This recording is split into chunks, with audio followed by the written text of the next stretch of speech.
Hello Reds fan, in this video you'll stay informed about the latest Liverpool news. But first, leave your like and subscribe to our channel right now, so you don't miss any updates about Liverpool FC. Alright Liverpool fan, Liverpool got through the early part of the season by digging deep and leaning on that classic champions mentality. You know the one, late goals, last-ditch moments, refusing to lie down even when performances were miles off it, heart, fight, and just about enough quality to scrape results when things weren't clicking.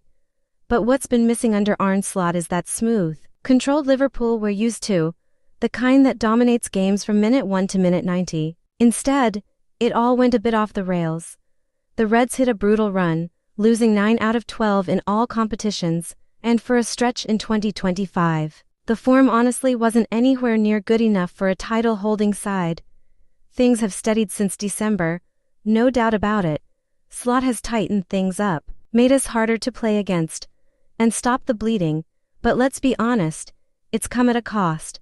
The football's been safer, more compact, and way less expressive. Creativity has dipped, personality has faded, and fans can feel it. Add to that the frustration of watching Manchester City swoop in and sign players we were heavily linked with, like Antoine Semenyo and Marc Guéhi, and you can see why there's a bit of unrest. But beyond defenders and forwards, there's a massive issue staring us in the face. Midfield, Alexis Mac Allister just hasn't looked himself this season. Ryan Gravenberch started well at number 6, but teams have worked him out, pressing smarter and taking away his strengths. One man who hasn't let the side down is Dominic Szoboszlai. Week in, week out, he's been unbelievable. Energy, leadership, goals, graft. He's probably leading the player of the season race by a mile at times. It's felt like he's carrying the whole midfield on his back. Now, though, it sounds like FSG are ready to go big again. Reports out of Spain suggest Liverpool are eyeing Newcastle's Sandro Tonali, with whispers that the Italian might not be fully settled on Tyneside. Newcastle would want serious money, likely north of £100 million. But you can see why Liverpool would be tempted. Tonali is the complete midfielder. He can sit deep, he can drive forward, he can pass, tackle, and dictate games. After a tough start in England, he's bounced back and now looks like one of the best midfielders in the league. Even Paul Scholes reckons he's better than Declan Rice, which says plenty. Put Tonali next to Szoboszlai, and suddenly Liverpool's midfield has balance, bite, and control again. Slot's system needs someone who can run the show, especially with how much possession we have.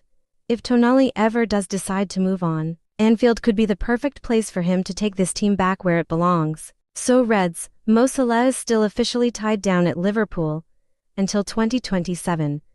But let's be honest, his long-term future at Anfield is starting to feel a bit uncertain. The noise around him just keeps growing, and recent events haven't helped calm things down. Salah's AFCON journey ended in disappointment after Egypt were knocked out by Senegal in the semi-finals, with Sadio Mane on the other side. To make things more frustrating, Mo still won't be back in time for this weekend's game against Burnley, as he's set to play in the third-place playoff.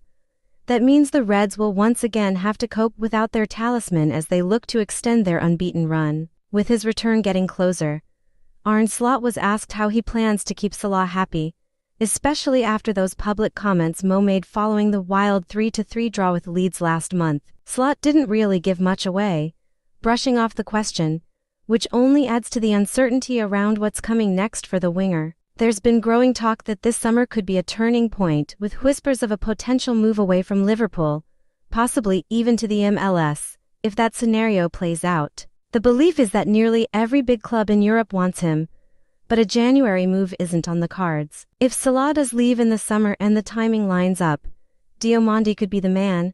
Liverpool's pull, both emotionally and competitively, still carries huge weight when it comes to major trophies. Diomande's camp also feel his stock will rise even further after a potential World Cup with Ivory Coast, meaning competition will be fierce. For now, Salah won't feature against Burnley, but Liverpool return to Champions League action next week against Marseille.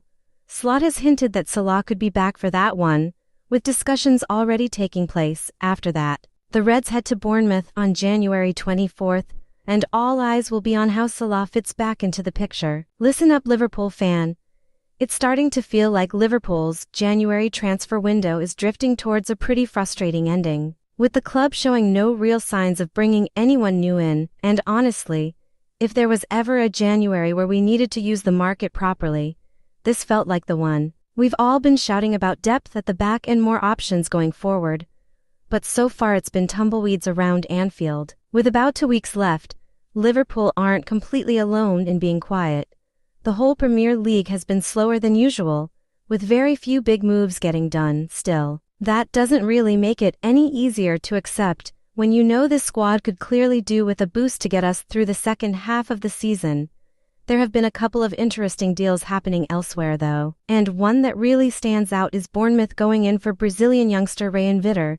According to Fabrizio Romano, they're in talks with Vasco da Gama over a deal worth around £30 million. That's definitely one that should catch the eye of Liverpool fans, especially considering how often Ryan's name has been linked with us over the last year. The kid is only 19, but he's already starting to turn heads back in Brazil. His manager at Vasco, Fernando Diniz, has called him a special talent, and last season he backed that up in a big way by scoring 20 goals across all competitions. That's serious numbers for a teenager playing senior football. Yet despite all that, Liverpool looks set to sit this one out and watch Bournemouth get the deal done. And to be fair, Bournemouth have built a reputation for being really smart in the transfer market. There's no guarantee Ryan will explode straight away, but it feels like a great environment for him to adapt to English football without massive pressure. If he settles well over the next year or so, it wouldn't be shocking at all to see him earn to move to a bigger club. And given he's already been on Liverpool's radar, you can bet the Reds would be interested again when that moment comes. This is where the frustration really kicks in. One of the biggest criticisms of Liverpool's transfer strategy in recent years has been the reluctance to take early risks on South American talent.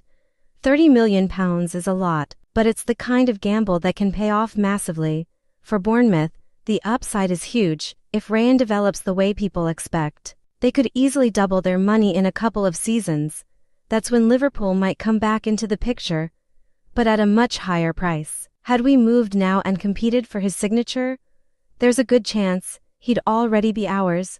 Instead, we could end up paying a premium down the line for a player we could have had much cheaper. This is the Liverpool FC News Fan channel, and I'll stop here. If you liked it, don't forget to leave a like and subscribe to the channel. A big hug and see you in the next video.